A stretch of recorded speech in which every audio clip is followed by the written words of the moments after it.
네, 지난 주일에는 에어컨을 틀었는데 오늘은 히터를 틀고 또 예배를 드립니다. 아주 갑자기 이렇게 기온이 떨어졌어요. 64년 만에 10월에 이런 추위라고 하는데요. 제가 태어나기 전에 이렇게 추웠던 것 같아요. 네, 옷 잘 입고 오셨어요? 네, 아이고, 아까 어느 권사님이신가? 아이고, 그래도 이렇게 담요 들으셨네요. 그냥 나오셔서 너무 춥다고 하셨는데, 네, 다행입니다. 그래요. 이렇게 계절은 이렇게 변하고 또 예기치 않게 또 이렇게 달라지지만, 우리를 향한 하나님의 사랑은 변치 않습니다. 또 하나님을 향한 우리의 마음도 변함없이 이렇게 나가야 되겠어요. 자, 우리 성품의 옷 계속 보고 있는데요. 우리 지난 9번 우리에게 입혀주신 옷 제가 한번 말할 테니까 한번 이렇게 떠올려 보세요. 사랑, 공경, 경청, 절제, 인내, 책임감, 진실성, 감사, 지난주는 긍휼. 그렇습니다. 자, 오늘은 무슨 옷을 입혀주실까요? 코로나 이후 우리가 예기치 않게 얻은 것도 많이 있지만 또한 우리가 잃은 것도 참 많습니다.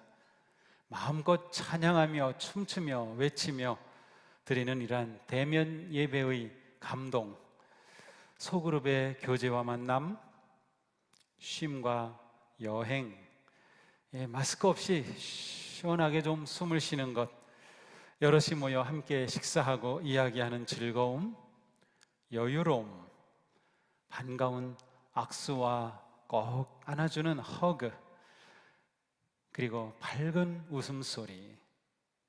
사실 가만 보면 그렇게 큰 것도 아닌데 우리를 행복하게 하던 이 많은 것들이 많이 사라진 지금입니다. 잠언에 이런 말씀이 있어요. 마음의 즐거움은 얼굴을 빛나게 하여도 마음의 근심은 심령을 상하게 하느니라. 자, 이 말씀을 보니까 우리의 마음은 얼굴에 그대로 드러난다는 것이에요. 그래서 마음이 즐거우면 얼굴이 밝아지고 웃음이 넘쳐납니다. 웃음은 하나님이 주신 특별한 선물입니다. 우리 집에서 아주 너무 예쁘게 키우는 강아지도 있고 고양이도 있는데, 강아지 고양이가 막 웃는 거 보셨어요? 못 보셨을 거예요. 뭐 웃는 사진이라고 이렇게 우리가 볼 때 꼭 웃는 모양으로 이렇게 올라온 건 있지만, 아이고, 강아지 고양이 웃을 줄 몰라요. 우리처럼 하하 호호 낄낄대며 웃을 줄 모릅니다. 웃음은 하나님이 우리에게 주신 특별한 선물이에요. 아이들은 하루에 400번 웃어요. 미국의 어른들은 하루에 15번 웃어요. 우리는 하루에 몇 번 웃는 것 같아요? 세 볼 수 있다면 많이 웃지 못하는 거죠. 근데 웃음은 우리에게 너무 좋습니다. 우리가 이렇게 웃으면 우리 몸에서는 카테콜라민이라는 것이 나온대요. 근데 이 효소가 막 활발하게 호르몬이 움직이기 시작하면 우리 몸에서 엔돌핀이 나오는 거예요. 엔돌핀 많이 들어봤죠? 우리의 면역력을 강화시켜주는 겁니다. 평소에는 이 카테콜라민이 40에서 50번 이렇게 움직인다고 하면 웃으면 200번 움직입니다. 자, 그런데 놀라운 사실은요, 우리가 신앙적으로 뜨겁고 열정적이며 그 영적인 기쁨에 막 성령의 충만함에 빠지면 6,000번을 돌아요. 그러면 우리 몸에서 엔돌핀이 갑자기 확 터져버려요. 의학적으로 고치지 못하는 병이 치유되기도 하고요. 놀라운 일이 일어난다는 거죠. 정말 웃음이 우리에게 이렇게 너무도 소중합니다. 우리가 한 번 웃을 때 나오는 엔돌핀을 인공적으로 만들려면 적어도 3천만 원이 든대요. 한 번 웃을 때. 그러니 한 번 웃을 때마다 3천만 원. 아이고, 벌써 1억이 넘었어요. 네, 많이 웃을수록 건강하고 사실은 하나님 주시는 선물을 누리는 것입니다. 웃음은 자신과 다른 사람을 위한 최고의 선물이 될 수 있습니다. 한번 옆 사람 보고 웃어보실래요? 네, 웃겨보실래요? 아이고, 보기만 해도 막 웃으시네. 우리 교회 성도님들은 정말 잘 웃어요. 네, 정말 잘 웃어요. 정말 좋아요. 예배 시간이 환하고 이렇게 예배실에 들어오시는 성도님들이 너무 웃는 모습이 좋습니다. 이렇게 웃으면 정말 우리 모든 것이 좋아지는 거예요. 정 웃지 못하는 사람이 있으면 간지럼이라도 태워서 웃기게 하면 똑같은 웃음의 효과가 나온다는 것이에요. 웃음은 우리 삶에 매우 중요합니다. 웃음은 우리가 가지고 있는 마음의 기쁨의 표현입니다. 기쁨이 없이 웃을 수 없고요, 웃는데 기쁘지 않을 수가 없는 것입니다. 우리가 이렇게 웃는다, 그것은 또한 우리가 어떤 존재인가라는 것을 그대로 드러내는 것이기도 합니다. 자, 오늘 하나님께서 우리에게 입혀주시는 10번째 옷은 바로 기쁨입니다. 기쁨. 이 성경에 기쁨이라고 하는 단어에는 즐겁다, 기분 좋게 즐기다, 행복하다, 풍요하다, 혹은 복되다, 이러한 의미가 담겨 있어요. 자, 우리 같이 읽어봅니다. 기쁨은 어떤 상황에서도 좋은 태도를 유지하여 마음이 밝고 얼굴이 빛나는 것, 이게 기쁨이에요. 자, 어떤 상황에서도입니다. 그리고 좋은 태도, 이것은 마음을 말해요. 좋은 마음의 태도를 아주 긍정적이고 건강하고 밝게 유지하여 마음이 밝고 얼굴이 빛나는 것이 기쁨입니다. 기쁨의 반대말은 자기연민이에요. 난 왜 이렇지? 자기가 너무 불쌍하게 자기를 그렇게 보는 마음이 바로 자기연민이죠. 자, 예수님은 오늘 본문에서 이렇게 말씀하셨어요. 내가 너희에게 이러한 말을 한 것은 내 기쁨이 너희 안에 있게 하고 또 너희의 기쁨이 넘치게 하려 함이라. 예수님은 우리에게 기쁨이 넘치기를 원하셔요. 그리고 우리의 삶에 기쁨이 넘치도록 우리를 위해 오신 분이셔요. 그러니까 그리스도인의 삶의 특징은 기쁨이다, 이렇게 말할 수 있습니다. 자, 이 기쁨은 어디서 올까요? 우리가 기뻐하는 그 근원은 무엇일까요? 무엇보다 기쁨의 가장 큰 원천은 사랑의 관계입니다. 자, 사랑의 관계, 가장 먼저 하나님과의 관계죠. 그렇습니다. 하나님과의 사랑의 관계가 기쁨의 원천이에요. 예수님은 말씀하셨습니다. 너희 이름이 하늘에 기록된 것으로 기뻐하라. 하나님의 사랑과 은혜로 우리는 예수 그리스도 안에서 구원을 얻었습니다. 우리가 예수 그리스도 안에 구원을 얻었다, 이것은 곧 영원한 생명을 누리는 천국 백성이 되었다는 것이에요.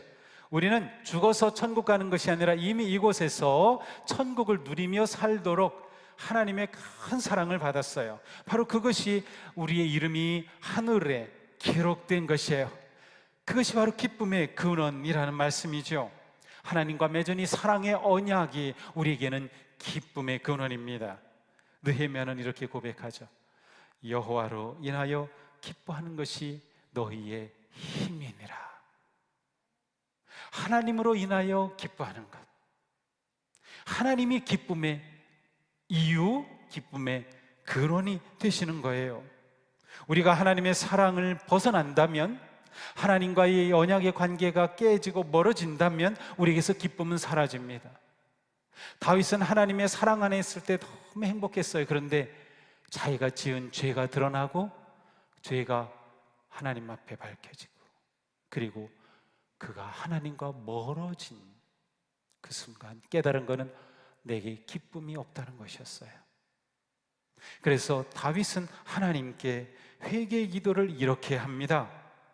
주의 구원의 기쁨을 내게 회복시켜 주시고 자원하는 심령을 주사 나를 붙드소서. 주님, 저에게 기쁨을 회복시켜 주세요. 이것이 다윗의 회개 기도입니다. 저의 죄를 사하시고 그래서 다시 하나님과 사랑의 관계가 깊어지고 기쁨이 회복되게 해주세요 라는 거죠.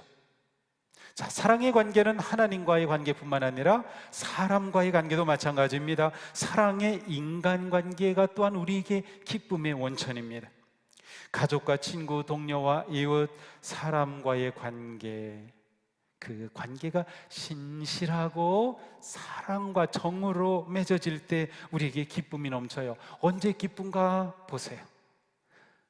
좋아하는 사람을 만났을 때, 사랑하는 사람과 함께 있을 때, 가족과 함께 있을 때, 우리 어린 아이들을 보면 아빠가 직장 갔다가 오면은 막 나와가지고 아빠하고 막 얼마나 껴안고 좋아해요. 아이들은 순수하기 때문에 인간이 가지고 있는 그런 가장 본질적인 그대로 드러내는 거예요. 이런 기쁨이에요. 바로 사랑의 관계죠. 우리의 관계가 신뢰와 사랑으로 세워진다면 우리 안에 기쁨이 넘치게 되어 있어요. 자, 두 번째, 하나님의 말씀이 우리를 기쁘게 합니다. 하나님의 말씀은 진리이기 때문이에요. 진리의 말씀이 우리를 기쁘게 하는 거예요. 시편에 이렇게 말씀합니다. 여호와의 교훈은 올바르며 진리이며 사람들의 마음에 기쁨을 줍니다. 하나님의 말씀이 기쁨이라는 거예요. 예수님은 하나님의 말씀을 지키고 순종할 때 오는 기쁨을 우리에게 일깨워 주셔요. 오늘 본문입니다. 함께 읽어볼까요? 나의 사랑 안에 거하라. 내가 아버지의 계명을 지켜 그의 사랑 안에 거하는 것 같이 너희도 내 계명을 지키면 내 사랑 안에 거하리라. 내가 이것을 너희에게 이르면 내 기쁨이 너희 안에 있어 너희 기쁨을 충만하게 하리 함이라. 아멘.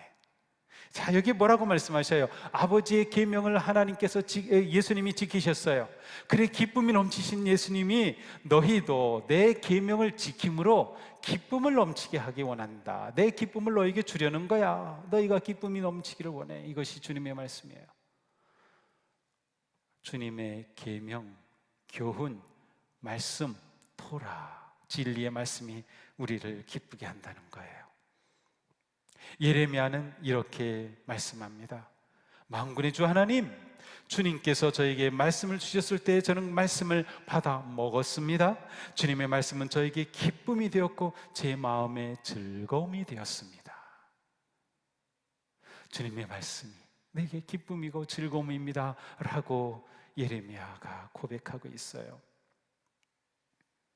요즘도 매일 제가 말씀 묵상을 올리고 있는데 유튜브에 또 밴들에 올리고 있어요. 근데 거기에 좋아요 누르신 분도 있고 뭐 엄지 누르신 분도 있고 많은 것들이 올라와요. 근데 그 중에 또 댓글을 다시는 분들도 계셔요. 제가 그 댓글을 매일 읽어봐요. 왜냐하면 제가 그 댓글을 읽으면서 제가 은혜를 받거든요. 제가 기쁨을 얻어요. 근데 제가 그러한 것을 느꼈어요. 거기에 댓글을 다신 분들을 보면 말씀이 주는 기쁨을 아는 분들이에요. 매일 말씀을 대할 때마다 그 말씀이 너무 기쁜 거예요. 물론 때로는 그 말씀 앞에 회개하기도 하고 자신의 잘못을 고백하기도 하고요, 제가 이렇게 잘못했습니다 결단하기도 하고 막 그래요. 그런데 그 모든 것이 다 말씀이 주는 기쁨을 표현하는 거예요. 그래서 제가 그것을 보면서 용기를 얻어요. 그래, 내가 이거 계속해야지. 앞으로 5년은 계속 할 거야. 왜 5년이냐면 앞으로 5년 하면은 성경 66권 전체를 제가 하게 돼요. 이게 목사님들이 가지고 있는 보통 로망 가운데 하나가 뭐냐면 모든 성경 말씀을 설교하는 거예요. 한 번에 그렇게 해보고 싶어. 그런 마음 누구나 다 있어요. 근데 제가 모든 성경 말씀을 다 설교하지는 못했잖아요. 그런데 성경 66권 전부 다 이렇게 말씀 묵상을 할 수 있다. 이게 너무 저에게는 큰 도전이 되고 기쁨인 거예요. 말씀이 기쁩니다. 자, 세 번째, 진실한 소통이 우리를 기쁘게 합니다. 우리의 삶은 모두 소통을 통하여 이루어집니다. 부부 사이에, 가족 간에, 직장에서, 학교에서, 우리 성도들 간에 사역을 하면서 소그룹, 속회 모든 곳에서 서로 마음이 통할 때 우리는 기쁨을 느낍니다. 그러나 마음이 통하지 않고 단절되면 무엇이 와요? 고통이 옵니다. 마음이 통하지 않으면 마음이 고통을 느껴요. 통하면 기쁨이 옵니다. 그러니까 우리가 기쁠 때 언제예요? 서로 마음이 통할 때, 서로 소통이 잘 될 때, 말이 서로 잘 될 때, 서로를 이해해주고 받아주고 할 때 우리에게는 기쁨이 넘쳐납니다. 그래서 말이 중요합니다. 성경은 이렇게 말씀하죠. 죽고 사는 것이 혀의 힘에 달려나니 혀를 잘 쓰는 사람은 혀의 열매를 먹으리라. 혀를 잘 쓰면 무슨 열매를 먹어요? 기쁨의 열매, 감사의 열매, 믿음의 열매, 행복의 열매를 먹는다는 것입니다. 현명하고 유익한 말의 언어의 소통, 그래서 우리의 마음이 서로 통하게 될 때 우리는 기쁨을 누려요. 잠언 15장의 말씀입니다. 사람은 그의 대답으로 말미암아 기쁨을 얻나니 때에 맞는 말이 얼마나 아름다운고. 정말 그 말이 아름다울 때, 그 말이 신실할 때, 그 말이 정직할 때, 그 말이 따뜻할 때, 그 말이 격려할 때, 그 말이 축복일 때, 그 말이 사랑일 때, 그 말이 우리에게 기쁨을 가져와요. 소통이 되는 겁니다. 성도는 항상 지혜롭게 말하고 슬기로운 입술로 진실하게 마음을 통하는 삶을 살아야 한다.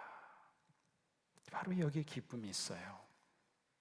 네 번째로 믿음의 확신이 우리를 기쁘게 합니다. 믿음의 확신이 어떻게 우리를 기쁘게 할까요? 자, 우리가 기뻐하는 것은 우리를 향한 하나님의 뜻입니다. 우리 데살로니가전서 5장의 말씀 함께 읽겠어요. 항상 기뻐하십시오. 끊임없이 기도하십시오. 모든 일에 감사하십시오. 이것이 그리스도 예수 안에서 여러분에게 바라시는 하나님의 뜻입니다. 얼마나 고맙습니까? 하나님이 우리를 보시면서 우리에게 뭐를 바라고 계셔요? 우리가 항상 기뻐할 것을 하나님은 바라고 계셔요. 그 하나님의 뜻이라는 겁니다.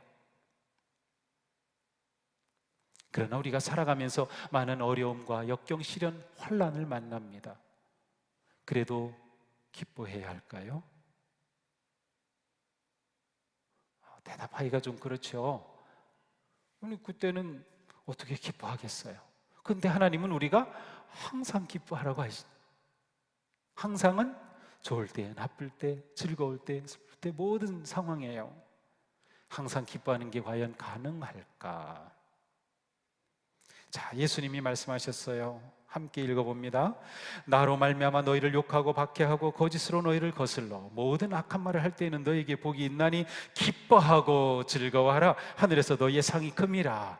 자, 언제 기뻐하고 즐거워해요? 너희를 욕하고 박해하고 너희에게 고통을 주고 너희를 힘들게 해? 그럼 너희 기뻐하라. 이렇게 말씀하셔요. 왜? 하늘에서 너희 상이 크기 때문에. 우리에게 무슨 믿음이 필요해요? 믿음의 삶을 살기 위해 박해를 받는다면, 믿음의 삶을 살려고 하다 고난을 당한다면 기뻐해야 한다. 내가 받을 상이 있다는 거예요. 내가 받을 상을 믿으면 기뻐하는 거예요. 믿음의 확신이 중요합니다. 야고보 사도는 이렇게 말씀하죠. 나의 형제자매 여러분, 여러 가지 시험에 빠질 때 그것을 더할 나위 없는 기쁨으로 생각하십시오. 여러분은 믿음의 시련이 인내를 낳는 것을 알고 있습니다. 시험에 빠질 때, 시련에 빠질 때 그것을 그냥도 아니고 더할 나위 없는 기쁨으로 여기라. 왜 그렇습니까?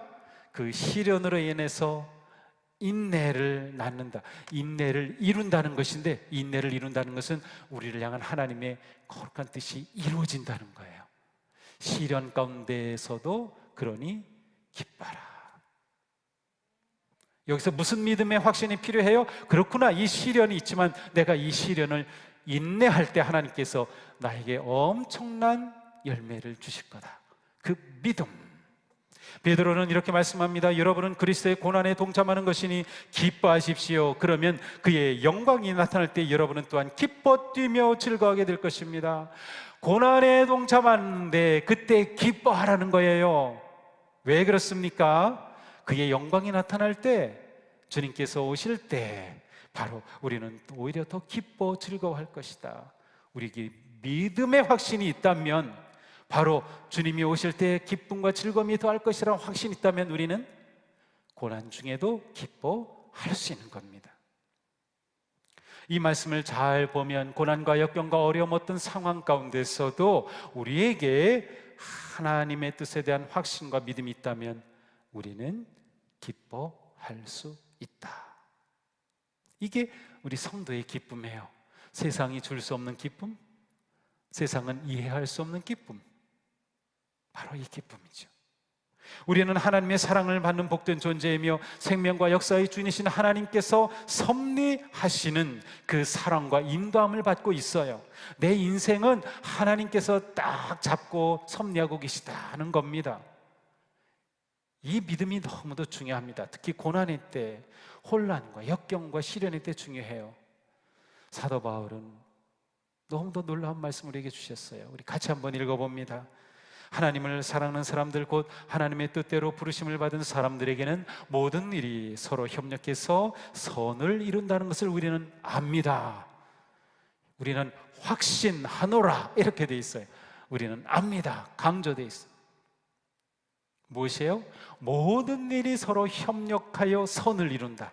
모든 일, 그렇습니다. 역경과 시련과 환난, 실패, 고통, 아픔, 모든 것들이 협력하여 선을 이룬다. 우리에게 이 확신이 있다면 우리가 기뻐할 수 있는 겁니다. 저는 이 말씀을 보면서 제 삶을 이렇게 돌아봤어요. 제 삶 가운데 어려움도 있었고, 실패도 있었고, 낙담할 때도 있었고, 고통 가운데 처한 적도 있었어요. 저의 개인의 문제로, 자녀의 문제로, 가정의 문제로, 또 성도들의 문제로 인해서.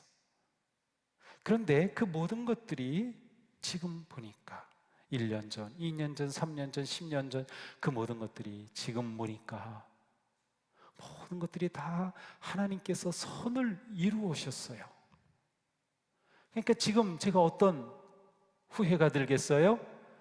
그때 그냥 고통스러워만 하지 말고, 원망만 하지 말고, 힘들어만 하지 말고 기뻐할 걸. 그렇다면 제 삶의 기쁨을 놓치지 않고 어떤 상황에서도 살 수 있었을 텐데, 이제 와서 보니까 그때 내가 기쁨으로 못 살았구나 하는 것들이 보이니까 너무 안타깝고, 또 하나님께 부끄러운 거죠. 하나님은 항상 기뻐라고 하셨는데 내게 하나님의 선하신 인도하심, 하나님께서 모든 일을 협력하여 선을 이루어 가신다는 그 사랑의 역사하심, 확신, 그 믿음이 부족했구나. 우리는 누구나 항상 기뻐할 수 있겠다. 그렇습니다. 또한 모든 성도의 궁극적인 기쁨, 그것은 또한 충성스러운 삶에서 옵니다. 자, 우리가 언제 기쁠까요? 주님께서 우리에게 이렇게 말씀해 주시면 얼마나 기쁠까요? 잘하였도다 착하고 충성된 종아, 내가 적은 일에 충성하였으니 내가 많은 것을 내게 맡기리니 내 주인의 즐거움에 참여할지어다. 주님의 인정과 칭찬을 받는 거죠. 정말 기쁘겠죠? 그렇습니다. 우리의 삶이 인정을 받는 겁니다. 충성스러운 삶이 우리에게 기쁨이 됩니다.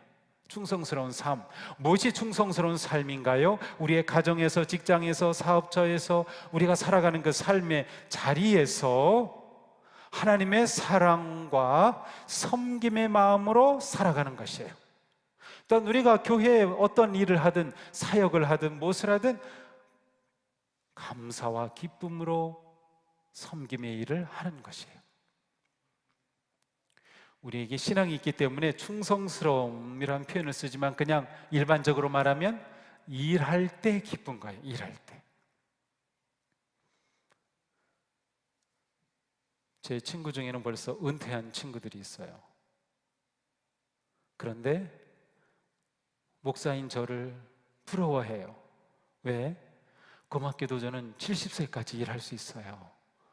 70이 되어야 은퇴라니까 아이고 너무 감사하죠. 네. 근데 직장에서는 벌써 55살, 60 되면 은퇴하잖아요. 그런데 돈을 많이 벌고 뭐 그래서 일 없는 게 문제가 아니라 일하는 것 자체가 행복이라는 것을 은퇴한 사람들은 알아요. 일 자체가 행복인 거예요. 그러니까 우리가 하나님 안에서 충성스럽게 살아가는 그 삶 자체가 기쁨이 된다는 거예요. 충성스러운 삶. 그 충성스러운 삶의 핵심은 섬김의 삶입니다. 섬기는 거예요. 어려운 사람들을 도와주는 거, 힘든 사람 함께 손잡고 기도해 주는 거, 슬퍼하는 사람에게 위로와 용기를 주는 거. 우리 교회 어린아이들, 그 조그만 아이들에게 카페에 가가지고 과자 하나 사주는 거, 다 섬김. 그때의 기쁨이 저절로 오게 돼 있어요. 섬김 기쁨이에요. 우리가 누군가에게 줄 때 기쁘지 않나요? 오늘 들어오시면서 헌금할 때 기쁘지 않던가요? 헌금 시간이 저는 너무 사실 기뻐요. 감사해요. 먹여주시고 입혀주시고 헌금하면서 너무 기쁨을 느껴요. 정말로. 제가 그거는 아프리카에서 사실 배운 거거든요. 탄자니아에 갔을 때 그 가난한 성도들이 예배 드리는데 제일 기뻐하고 춤추는 시간이 헌금 시간. 야, 저런 신앙이 있구나. 그건 정말로 스스로 그렇게 느끼는 거예요. 누가 시킨 것도 아니에요. 헌금 시간이 되면 밖에서 예배 드린 어린아이가 다 들어와요. 교회 학교 아이들까지. 그래서 걸을 수 있는 아이부터 헌금하기 시작해요. 헌금이래야 동전 하나 우리 돈으로 50원도 안 되는 거예요. 10원 되는 거. 그런데 그 시간이 축제예요. 얼마나. 야, 드림이 기쁩니다. 드림이 기쁩니다. 우리 성도님들 다 느끼고 있잖아요. 그런 거예요. 우리는 주님과 다른 사람을 섬길 때 기쁘다. 제가 토요일에 어쩌다가 우리 여선교회 회원들이 청소하는 걸 볼 때 있어요. 저 비전월도 청소하고 미라클 센터도 여기도 청소하시고 뭐 또 여러분이 맡은 사역 공간도 청소하시고 그러는데 놀랍게도 그분들이 100% 얼굴이 너무 밝아요. 환해요. 인상 쓰고 걸레질하는 분 하나도 없어요. 막 웃어요. 그리고 또 모여가지고 같이 교제 나누면서 막 행복하게 이야기하는데 나도 거기 들어가고 싶은 마음이 확 생기는 거예요. 저 자리 나도 가고 싶은데 제가 가면 또 부담스러워 하시니까 또 껴주지도 않고 그래서 네, 섬길 때 사역할 때 기쁜 겁니다. 사역할 때 기쁜 거예요. 세상에서 일할 때 기쁜 거하고 똑같아요. 자, 그러면 우리가 이러한 기쁨의 삶, 하나님은 우리가 항상 기뻐하기를 원하시고 예수님은 우리 안에 기쁨이 넘치기를 기대하신다면 우리가 어떻게 이러한 기쁨의 삶을 계속 살아갈 수 있을까? 가장 중요한 거 주님 안에 거하는 것입니다. 왜 그럴까요? 그렇습니다.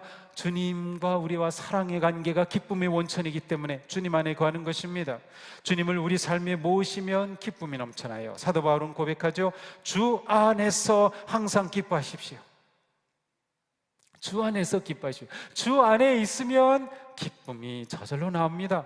우리가 천국 기쁨을 누리려면 바로 주님 안에 거하는 것이 최선의 길입니다. 오늘 본문 다시 봅니다. 나의 사랑 안에 거하라. 내가 아버지의 계명을 지켜 그 사랑 안에 거하는 것 같이 너희도 내 계명을 지키면 내 사랑 안에 거하리라. 그렇습니다. 나의 사랑 안에 거하라. 주님 안에 거하라는 것이에요. 그리고 계명을 지키면 내 기쁨이 너희 기쁨이 된다는 거예요. 다윗은 노래합니다. 주님을 모시고 사는 삶에 기쁨이 넘칩니다. 주님께서 내 오른쪽에 계시니 이 큰 즐거움이 영원토록 이어질 것입니다. 주님을 모시고 서는 삶의 기쁨이 넘칩니다. 이걸 알고 경험한 다윗의 고백입니다. 우리에게 주님이 기쁨의 원천입니다. 세상이 줄 수 없는 기쁨입니다. 바로 이 기쁨, 우리는 주님 안에서 누리는 것이죠. 자, 다음으로 우리는 주님을 예배함으로 계속 기쁨을 누릴 수 있습니다. 우리를 사랑하시고 은혜를 베푸시고 인도하시는 하나님에 대한 우리의 최고의 응답은 하나님을 사랑하는 것이고, 그 사랑의 최고의 표현이 예배입니다. 하나님을 높이고 감사하고 찬양하고 기도하는 것이죠. 우리를 위하여 행하신 놀라운 구속의 은혜를 감사하고 찬양하는 그 심령의 기쁨이 흘러 넘칩니다. 에베소서에 말씀하죠. 시와 찬미와 신령한 노래로 서로 화답하며 여러분의 가슴으로 주님께 노래하며 찬송하십시오. 바로 기쁨이 여기에서 옵니다. 찬양하면서 마음이 슬퍼지는 사람 불가능합니다. 오히려 슬플 때 억지로라도 찬양하면 마음이 밝아집니다. 주님을 찬양하고 예배하는 것이에요. 코로나 어려움 중에도 끝까지 예배를 지키는 성도님들은 기쁨을 놓치지 않을 겁니다. 지금까지 우리가 잘 지켜온 것처럼 끝까지 지켜야 합니다. 주님을 찬양하는 삶이 우리를 기쁨으로 이끌기 때문이죠. 자, 세 번째, 주님께 감사하는 것입니다. 아까 우리가 봤죠? 항상 기뻐하라, 쉬지 말고 기도하라, 모든 일에 감사하는 것이 하나님의 뜻이라고 했어요. 기쁨, 기도, 감사, 3종 세트입니다. 이것은 함께 움직여요. 기쁨이 있으면 감사가 있고, 감사가 있으면 기쁨이 있고, 그 삶에 기도가 있는 것이죠. 감사할 줄 모르는 마음에 기쁨이 깃들 수 없습니다. 항상 불평하고 비평하고 원망하는 마음에 기쁨이 깃들 자리가 없는 것이죠. 우리가 어떤 어려움과 고난이라도 하나님께서 그 길을 인도하시고 협력하여 선을 이루어 가신다는 마음이, 확신이 있다고 하면 우리는 주님께 감사함으로 기쁨을 이어갈 수 있어요. 감사는 마음에서 시작이 되죠. 입으로 고백이 될 수 있죠. 행동으로 표현이 될 수 있어요. 감사는 우리가 반응할 수 있는 가장 긍정적인 마음과 태도입니다. 상황이 내 마음을 결정하게 하지 않고 내 마음이 상황을 결정하게 하는 것, 가장 중요한 게 감사입니다. 자, 이러한 기쁨의 삶, 놀라운 것은 기쁨이 전염된다고 하는 사실입니다. 기쁨에는 전염성이 있어요. 제가 설교할 때 얼굴을 찡그리고 굳은 얼굴로 설교하면 여러분의 마음에도 그게 그대로 갑니다. 제가 웃으면서 설교하면 여러분의 마음에도 그게 전달됩니다. 다른 분들이, 제 친구들이 제 설교에 대해 평가하는 첫 번째가 뭔지 아세요? 야, 학선이는 설교할 때 얼굴이 밝아, 웃으며 설교해. 그게 제 설교에 대한 가장 최고의 평가입니다. 저는 설교할 때 최소한 밝은 얼굴로 하려고 합니다. 한번 제가 설교한 거 다 영상 뒤져보세요. 제 얼굴이 설교를 하려고 합니다. 왜냐? 전염되는 것을 제가 알기 때문에 그래요. 제가 밝아야 성도님들도 예배 오셔서 밝게 되거든요. 기쁨이 넘치기 때문이죠. 그렇습니다. 기쁨은 우리에게 이렇게 전염력이 있어서 서로에게 기쁨, 건강, 행복감을 넘치게 해줍니다. 주님은 기쁨을 우리에게 나누어 주셨어요. 자, 오늘 말씀인데 다른 번역본으로 보니까 이렇게 되어 있어요. 내가 이 말을 한 것은 내 기쁨을 같이 나누어 너희 마음에 기쁨이 넘치게 하려는 것이다. 예수님도 기쁨을 우리에게 전염시켜 주시는 거예요. 주님의 기쁨이 너무 놀라워서 그것을 나누어 주셔서 우리의 기쁨이 넘치게 하려 하신다는 말씀입니다. 성경에 마음의 즐거움은 양약이라는 말씀이 있는 것처럼 우리의 기쁨은 우리를 영적으로, 신체적으로, 정서적으로 건강하게 해줍니다. 코로나 감염이 이 세상을 온통 고통과 위기로 몰아갔습니다. 계속 감염되고 있죠. 변이 바이러스가 또 생겨서 계속 우리를 힘들게 했죠. 그러나 오늘 우리는 코로나보다 더 강력한 좋은 바이러스를 받았어요. 기쁨 바이러스입니다. 이거 전염시키세요. 오늘 집에 가셔서 우리 가족들에게, 자녀들에게, 남편에게, 아내에게, 부모님에게 전염시키세요. 먼저 어떻게 하면 전염이 될까요? 밝게 웃으셔야 돼요. 얼굴 찡그려가지고는 전염이 안 돼. 웃으셔야 돼요. 밝게 웃으시면서 어쩜 너 이렇게 예쁘니? 너 때문에 너무 행복하단다. 네, 윈수 같은 남편이라도 오늘만큼은 좀 집에 가셔서 아이고 당신이 있어서 내가 행복해요, 고마워요, 그렇게 해보는 거예요. 우리 자녀들에게 그렇게 한번 말해보세요. 문자 한번 보내주세요. 아이 그럼 엄마 미쳤어 왜 이래? 아니야, 오늘 목사님이 이렇게 하라고 그래서 했는데 이렇게 하니까 정말 기쁜 걸? 그렇게 하시는 거예요. 우리 모두 기쁨이 넘치는 행복한 삶, 행복한 기회가 되기를 축복합니다. 자, 내가 얼마나 기쁜가 한번 생각해 볼까요? 나는 사람들에게 항상 밝은 표정을 보입니까? 어려운 상황이 부딪힐 때 하나님을 의지합니까?